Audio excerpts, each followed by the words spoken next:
Well, this Easter, hundreds of thousands of Iraqis are celebrating the joyous holiday. But did you know there is an increasing number of Muslims converting to Christianity in Iraq? What's behind this trend? Well, let's ask the president of the Joshua Fund and author of Dead Heat, Joel Rosenberg. He is a best-selling author and an evangelical Christian. He has traveled extensively throughout Iraq. In fact, he just got back from there not too long ago. Sir, good morning. Good morning. Happy Easter. Happy Easter to you. Let's talk first about Christians in Iraq. It's a dangerous place, as we all know. We saw a bishop murdered, the bishop of Mosul, not very long ago. How difficult right now is it to be a practicing Christian inside Iraq? It's extremely difficult, Greg. You've got, all kinds of violence that everyone else is dealing with, and then you have the fact that radical Islamic jihadists hate the concept of somebody becoming a follower of Jesus Christ. Now, you've got about 750,000 historic Christians in the country, meaning Catholic Chaldean Christians.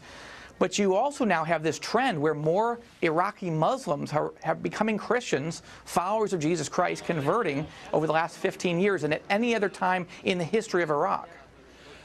And why is that happening? Because right now, as you mentioned, it's a very difficult time to be a Christian in Iraq, yet we're seeing, I think the estimate is some 20,000 former Muslims have made this conversion. Why? 20,000 Muslims have become Christians in Iraq just over the last 5 years, actually, since liberation. 70,000 since the first Gulf War. Why? In part, after 9 days of being in Iraq, meeting with 19 Christian pastors, they tell me so many Muslims are watching radical Muslims kill Muslims. There's a real a crisis of conscience going on right now, where Muslims are thinking, is that us?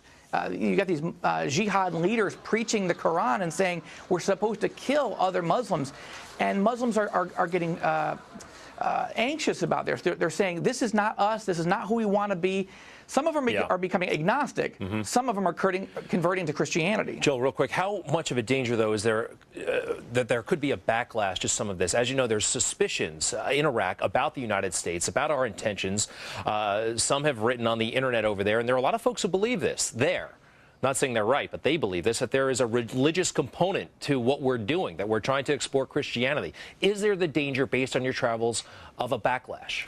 No, one of the things that's fascinating to me as we travel for the Joshua Fund, doing humanitarian relief work, meeting with Iraqi pastors, that's the key. It's Iraqis leading Iraqis to Christ. We met with former Muslim terrorists, Sunni terrorists, who've seen visions of Jesus Christ and are now pastors and preachers, very similar to the Apostle Paul, as a religious, murderous zealot before his conversion, had a vision on the road to Damascus, became a Christian. So it's not a Western missionary influence, although there are Western missionaries there. This is an indigenous movement, and it's not just in Iraq. We've seen more than 1 million Shiite Muslims come to Christ in Iran over the last 30 years. More than 5 million Sudanese have become Christians over the last 15 years. Something is happening in the Middle East that the mainstream media is not reporting, a Muslim conversion en masse to Christianity. We'll keep our eye on it. Joel Rosenberg, best-selling author and president of the Joshua Fund. Good to see you this morning. Happy Easter. Happy Easter to you.